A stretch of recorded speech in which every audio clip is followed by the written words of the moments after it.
So have you ever taken an assignment, you think it's just a regular assignment, you get out to the site and you're like, oh no, what have I gotten myself into? This is not what I signed up for.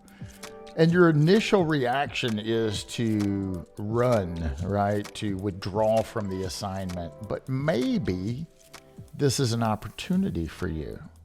Maybe it's an opportunity for you to learn and enhance the tools that you have in your appraiser toolbox. Now, maybe you need to call on someone that can assist you through this appraisal problem that you've never, had to deal with. So let's talk about some of these challenges that could be an opportunity. Let me give you a scenario here. Okay. So on your screen, and if you're a listener, I'm sorry, it's not on your screen. I'll describe it the best I can. But if you're watching me, you see it on your screen right now. I have some 50-gallon drums, right? And so if you're listening, have you ever appraised a property before? You went out, maybe it's a rural property, maybe it's on a little bit of acreage, and you're out there and they've got these big drums on the property, maybe out in the barn or behind the house or in a shed, something like that. What are in those drums? Do you know? Should you know? Should you advise your client of that? So if you're watching me, and by the way, if you're listening, you can watch. I think I've kind of wore that out a little bit. Go over to YouTube, Appraiser eLearning, and you can watch these podcasts now. But on your screen, there are some 50-gallon drums, and this was a particular property. This is a real property that had these drums, something similar to what you see there, and they began leaking. This was a house on 10 acres, 10 plus acres. It sold for $176,000. It sold again for $170,000. By the way, you're getting a little sneak peek of one of my courses here for free. And these drums began leaking. And the problem is they contained arsenic. And the property was contaminated. They had to knock the house down. There is now a letter on file from the Kentucky Energy Cabinet, Environmental Cabinet, that says you can never, that's a long time, by the way, you can never have a house on this property. That's a long time. So how do you deal with this? Did the appraiser in this case? I don't know. Should they have disclosed that to the client? Probably so. Hey, listen, I've got a special guest that's going to come back with me in just a second, and we're going to have a conversation about contaminated properties, stigmatized properties, and maybe even some scary stuff. So come on back and join the conversation.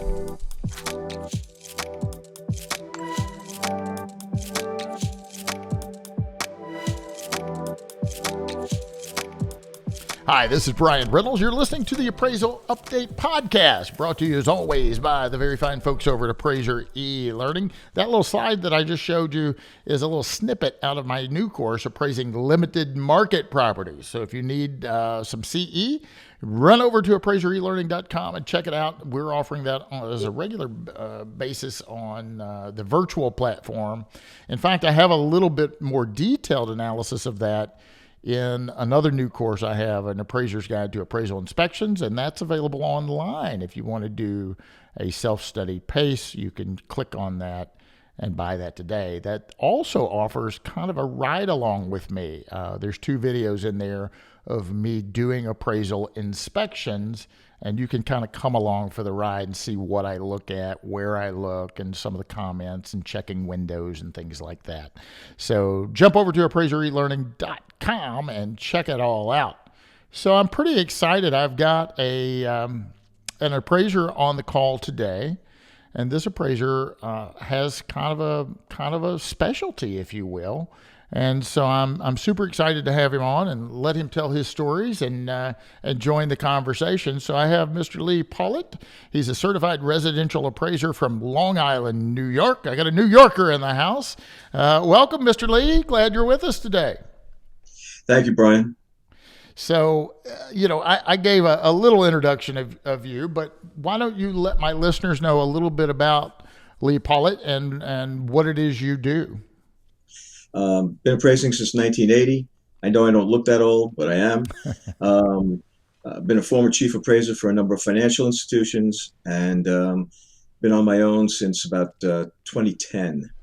Okay. And as you mentioned, I have a couple of specialties. One is in high value properties, and this other one that we're talking about today is in contaminated properties. And I've been dealing with that with court cases and as an expert witness since I guess before I went to the last institution I was at, and then again since 2010. Great, great. So this is right up your alley. You know, this property I was describing that was contaminated with arsenic. I mean, Oh that's yeah, something that you would do, right? I mean, that's in your wheelhouse. that is something I would I would want to not want to go near those barrels, but yeah, it's something I would do. Yes. Yeah, yeah, yeah. So walk us through, and you know, a lot of my listeners are certified residential appraisers, and thank you for listening. But we have a big audience, right? I have non-appraisers listening. I have trainees. I have certified general. I have regulators.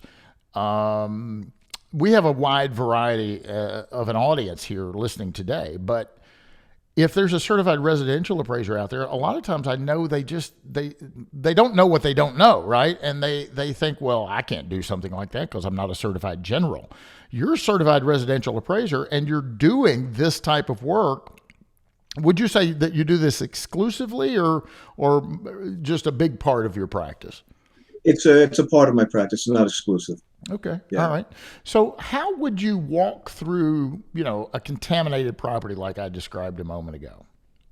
Just walk us through Um, that process. the first thing, generally speaking, I'm made aware that I'm dealing with a contaminated property, usually by an attorney who's going to hire me, or the opposite side, an insurance company that's going to hire me to defend or sue somebody. It depends on the situation. Mhm. And the process begins almost like any other type of appraisal, where you've got to establish where you're going and what you're dealing with and what type of property it is. And one of the major aspects of this is highest and best use. So the first thing we're going to look at is what is the highest and best use as vacant, which is easy or should be easy enough. But now you're dealing with highest and best use as improved, and as improved, what are you dealing with? Is this is a potentially damaged property? So the first thing that I'll try to do is I will back up, and generally speaking, both sides, either attorneys or the insurance companies, want to know what was the value of the property prior to the damage occurring. In the case with your barrels of arsenic, not really probably sure of when those were put on the property, but um, say an oil damaged property. Mhm. There was an oil leak or an overfilled oil tank. That's pretty common for what I handle. So we're looking at a retrospective value and establishing that retrospective value, which pretty much every appraiser should be able to handle. And then, depending upon the attorney or where or who I'm working for, there could be two other types of value.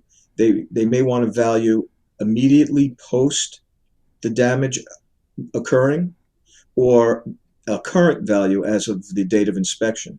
Mm. Um, so let's take a look at the one that I do a lot of, and that's immediately post the damage. So Right. we have the retrospective value. We know what it was hopefully worth before the damage was occurred, and now you've got damage that's either in place or as of the date that the effective date of the report. And we've got to try to figure out as appraisers what that the value, the diminution of value Right. Right. is, and say that 10 times fast. Um, so you've trying to calculate that involves it's a long process. Um, uh, One of the first things you're going to do is you've got to try to establish that diminished value. And how do we go about that?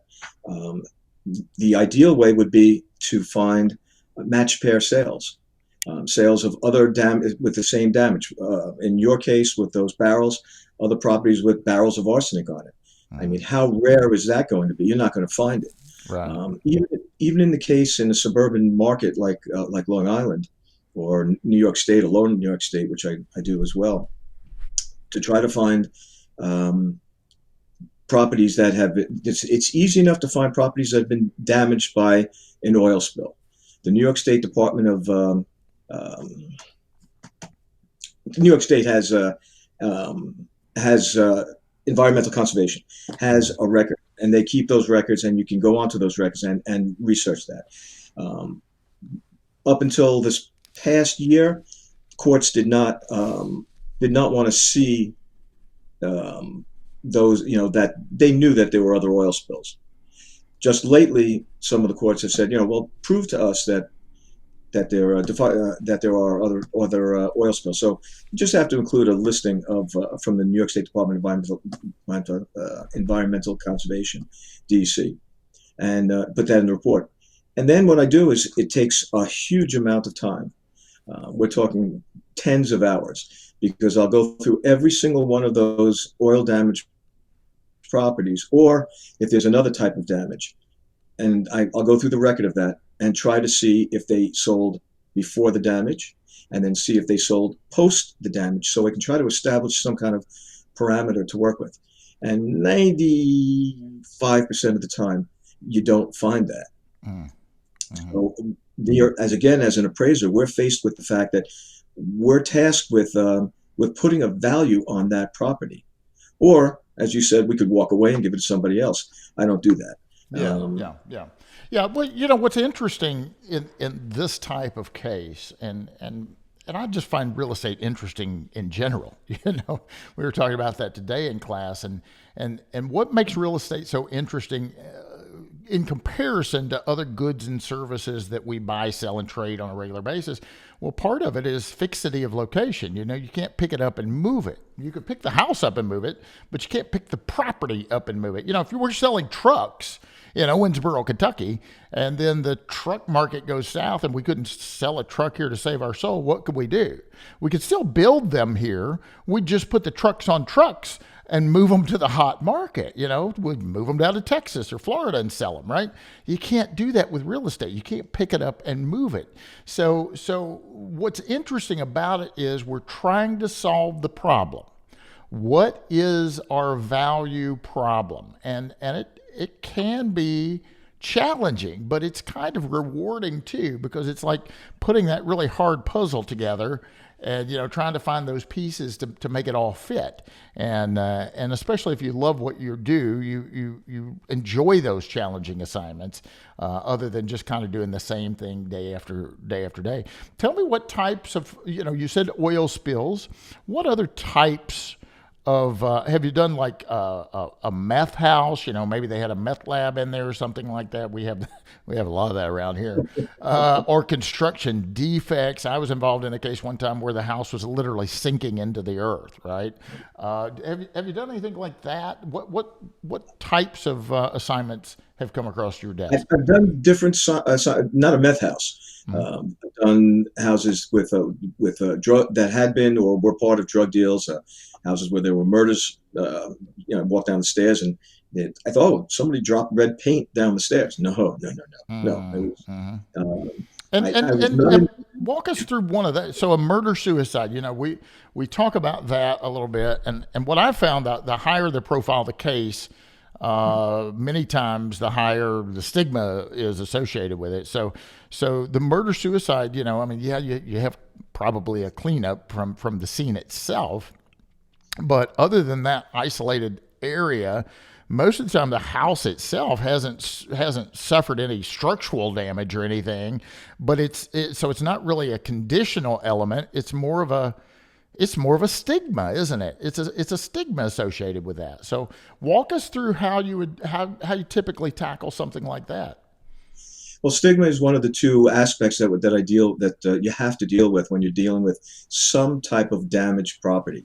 A perfect example of a murder, of a house with murder in it, is the world famous Amityville Horror, and that house was on with a murder case, and was on the market and off the market, and eventually it did sell. Stigma, I believe, has, from what I remember, it has two different components to it.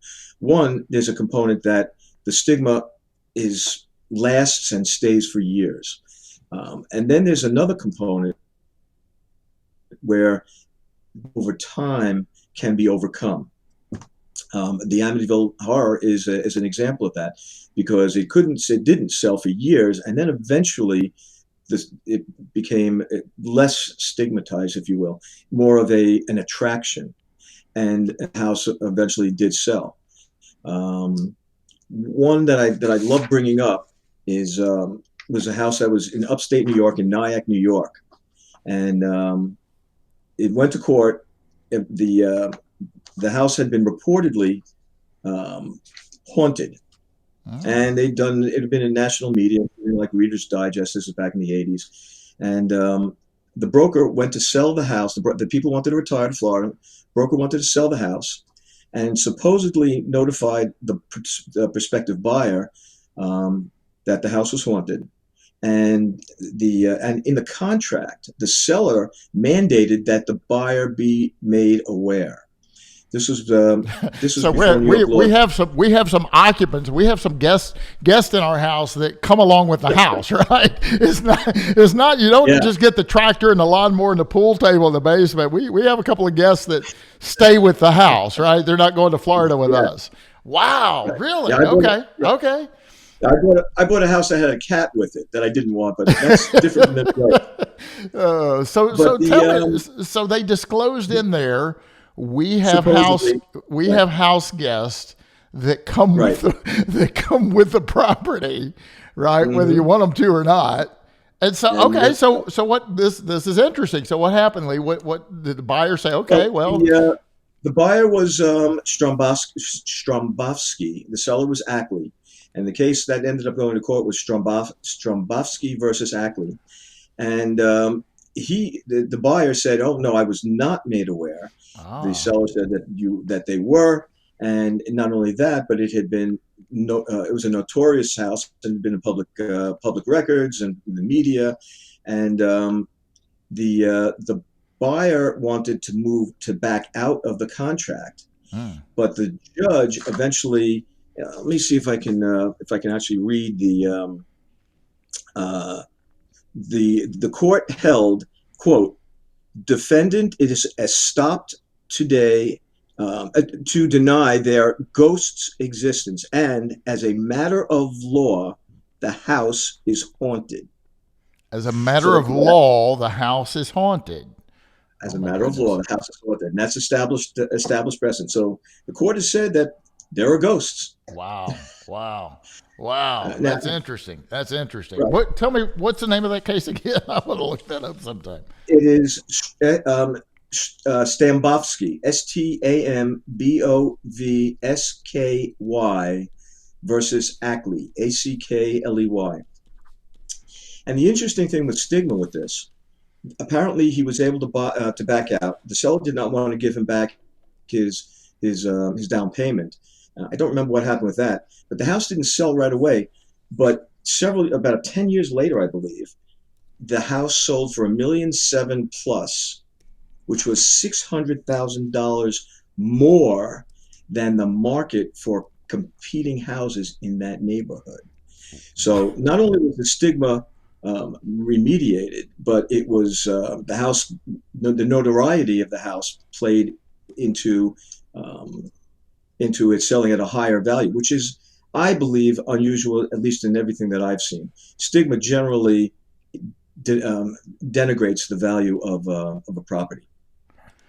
But maybe so I just pulled that up while we're talking here, right? And I'll share this on my screen. Oh, you can barely see it. But that I guess is that the house, right? I believe that's the house. Yeah. There's a picture. There's a picture of the house. Wow, how cool is that? It looks like a nice house, doesn't it? It's you put the Addams family mobile in front of that, and you've got the Addams family house, right? That's incredible. But it did sell, yeah. Yeah, and so I think it said, and now I've clicked too many buttons. Yeah, it says commonly known as the Ghostbusters Ruling.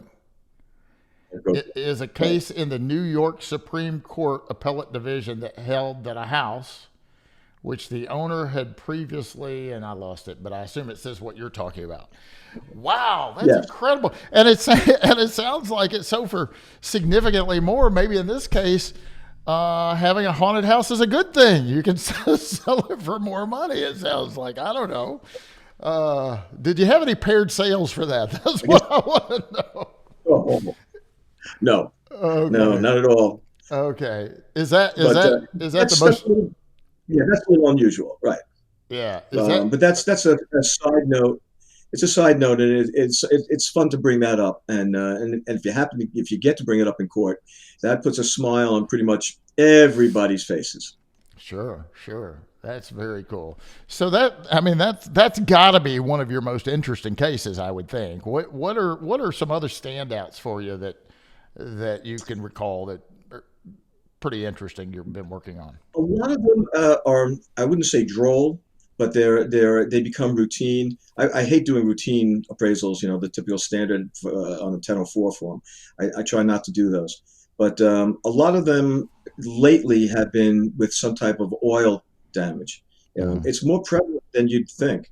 Um, an oil company overfills a tank is installed, and it explodes or it leaks, and the whole house is contaminated, or part of the house is contaminated. And that takes up a lot of my work time. So yeah, I mean, I've had all types. I've had types all the way out in the Hamptons, where an absolutely gorgeous house with oil damage, and you'd think that it would never sell. I mean, out in the Hamptons are where the rich and famous go to vacation, and you've got supply and demand. And at the time I did one of these appraisals, there was limited supply, Mm. and people wanted this particular house, and they were willing to put up with the fact that it had been damaged with oil. And when I walked into the house, maybe a year later to do my inspection, you could still smell the oil. Wow. And oil is insidious. Oil will infiltrate the drywall. It will infiltrate insulation. It will infiltrate floorboards and flooring and subflooring and carpeting and furniture, and it's all carcinogenic. Yeah. So a Yeah. lot of that depends on, again, we're appraisers. We're not the experts in this. I all the time work with a certified engineer who is an expert in determining damage like this. And they will sit there and get me a report that sets the parameters of what I'm dealing with, how bad the damage is, how much damage there is. And they will usually give me a cost or a cost to cure if there is one. Uh, and and that would be the next step. Once you've got that, then try to determine if the house is a tear down, if it's been that badly damaged, or if the house is I guess the word is remediable, if that's a word. Mm. Yeah. Um, it can be remediated. Again, then we're going to set try to set a value at that point. Hmm. Right, right, right, right. Have you done anything with like noise complaints, or uh, anything along those lines? I had one recently where a neighbor's mad at another neighbor, and they put up this big PA system and just blast stuff. Had another one where the fire department and the next door neighbor didn't get along real well, and so the neighbor not treating them nicely. So the fire engines are not supposed to light up and make their noise until they're leaving the subdivision, but now they light up as soon as they get by this guy's house. So it's they just hate each other, and I'm suing you. And so have you had any noise issues, and how'd that pan out? Well, how about it next to a gun range? Yeah, there you go. There you go. The shooting range. Oh yeah, that was interesting because it involved not just noise, but you had bullets flying over the berms and landing on the complainant's property. Now I'm That was gonna, and I know we're running on time, but now you got me, because I was involved in a gun range, so I'm not letting you go yet. So I got a call to participate as an expert witness on a gun range, and this was going to be a huge I mean, this was going to be a regional gun range. I mean, this was like law enforcement from 4 states would come here to shoot. And to your point, Lee, it was, I mean, they were doing, it was every day, right? It's not like your weekend clay pigeon sporting range where you shoot on the weekends and on Wednesday night. This was every day. And they were going to have night shooting out there, right? Night vision and night shooting. They detonated a bomb out there one day and I said, all right, no more of that.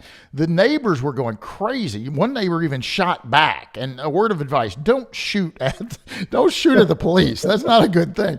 But one of the neighbors got mad and shot. And you can understand frustration. Can you imagine trying to have a barbecue in your backyard, and your kids or grandkids or your friends and family over, and bullets are flying around? Like you said, there was a little place called You Pick 'em Blueberries, and you'd pay money and go out there and pick your own blueberries. And I guess you had to dodge the bullets while you did it. But I told the attorney, I said, look, I'm going to have to do a study. I'm going to have to travel around the country and find other large gun ranges and see what the value, to your point earlier, to see what the value was, of these properties before the gun range came online, and then see what the value of these properties were after the gun range came online to see if there was a diminution of value. And I probably need more than one study. So I'm going to have to travel around the country because there's none of these in my market. And, maybe that gun range came on 10 years ago. Okay, Lee, I need you to go back 10 years and do it, right? So you're talking about a big job with big money. I mean, I asked for $40,000 as a retainer to get started, and I thought that'd make the attorney go away. And he's like, well, Bryan, we've got over 40 property owners involved in this class. That's just $1,000 a piece. I said, oh my God, Lee, I'm going to get this case. but in this case, they got an injunction and they stopped it. So, my participation ended really before it started. But tell me about your gun range. Were you involved in that case? Yeah, it got to a certain point, but it was more. They were actually appealing the value to the municipality. Oh, okay. And not only was it the noise from the gun range, but you also, something that the attorneys hadn't taken into account, when the bullets came flying over and were landing on the property. Now you've got lead. Mm-hmm. There's some lead contamination, and potential for physical damage if a bullet hits. Their kids playing in the backyard and a stray bullet, or a ricochet or something. Yeah, it's endless there. Hey, Lee, if one of my listeners is thinking this guy sounds pretty interesting, I'd like to maybe set myself apart. I might like to dabble in some of this, or just dive in the deep end, for crying out loud. What recommendations would you have for one of my listeners as to how they could start a path in the direction of doing a stigmatized or contaminated property? I mean, what kind of education do they need? Do they need to team up? But are you hiring? I don't know. I mean, do they need to team up with somebody, or what words of wisdom would you give to someone that says, hey, I'm intrigued, I want to do what that guy does now? The first thing is use PAP. You have to become competent. And way back when I first got my first one, it was there were a couple of them way back. One of them actually involved the fire department too. But I took some classes, and I teamed up with a certified general, who was not that knowledgeable in it, but had a little bit more knowledge than I did. And that was my first and second.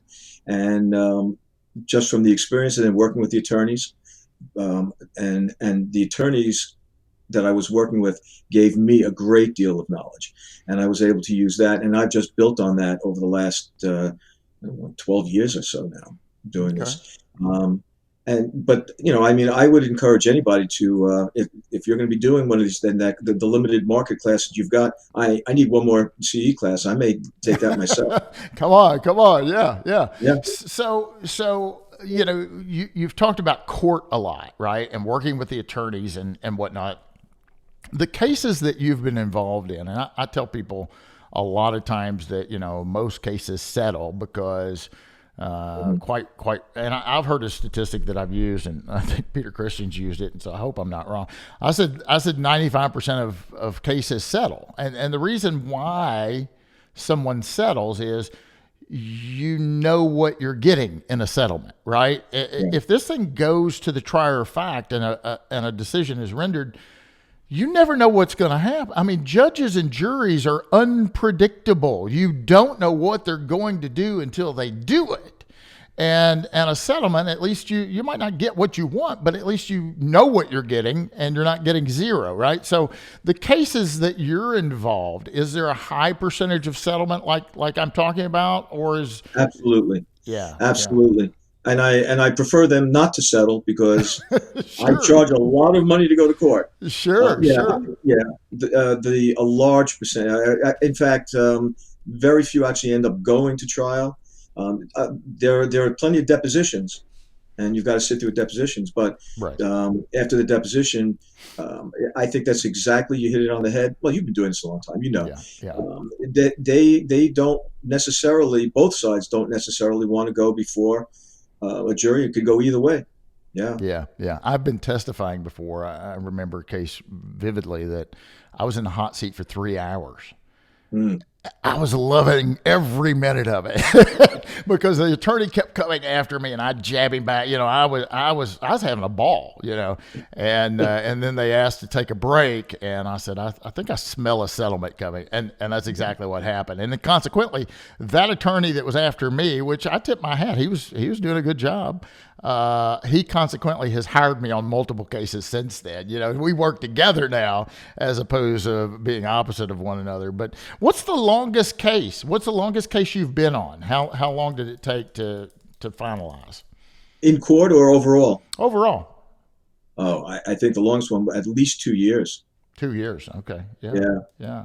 Yeah. Yeah, those are the ones that you know, those are the good paydays, right? And you're like, hey, I just got brought into a case. I hope it lasts 10 years, right? And cases can last 10 years, can't they? I mean, Right. they can last a very long time. So, well, Lee, I really appreciate you carving out a little bit of time of your schedule to be with us today. If somebody wanted to reach out and pick your brain, or maybe somebody wants to hire you, engage you, they certainly could engage you as a consultant, even if it's not in New York, right? They could say, hey, I want to bring you on my team to help me navigate this process.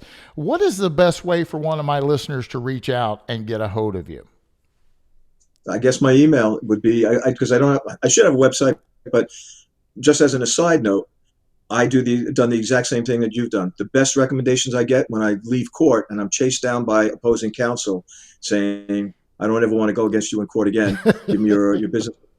Yeah, and that's a compliment. It's fun too. Yeah. When his associate called me and said, hey, he wants to schedule a meeting and for you to come in and meet, and I said, well, I guess he's not mad that I beat his butt the other day in court, right? And really, it's not me. I tell the attorneys I work for, look, I don't rejoice in your victory, neither do I share your defeat, right? You're the one running this show. And yeah, I can be an extremely effective witness, but if it's a horrible attorney you're working for, you know, they may run everything. Because when I'm in the hot seat, I can't say, ask me this question and ask me this question, or hey, you need to redirect because this opposing counsel got me pretty good under cross, and you need to redirect so I can redeem myself, right? But I can't do that while I'm in the hot seat.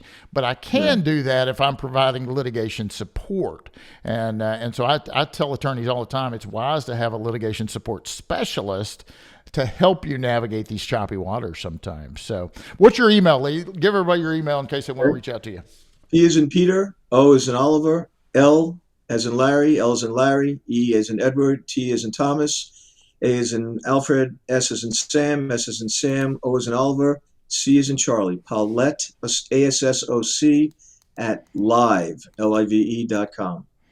And that's only because I couldn't get Pollitt Associates, believe it or not. I understand. Lee, thanks so much for being here. You're an interesting guy. I was glad to have met you in a class. And again, thank you for carving out a little bit of time to spend with me and my listeners today. Bryan, it's been a pleasure. Thank you very much.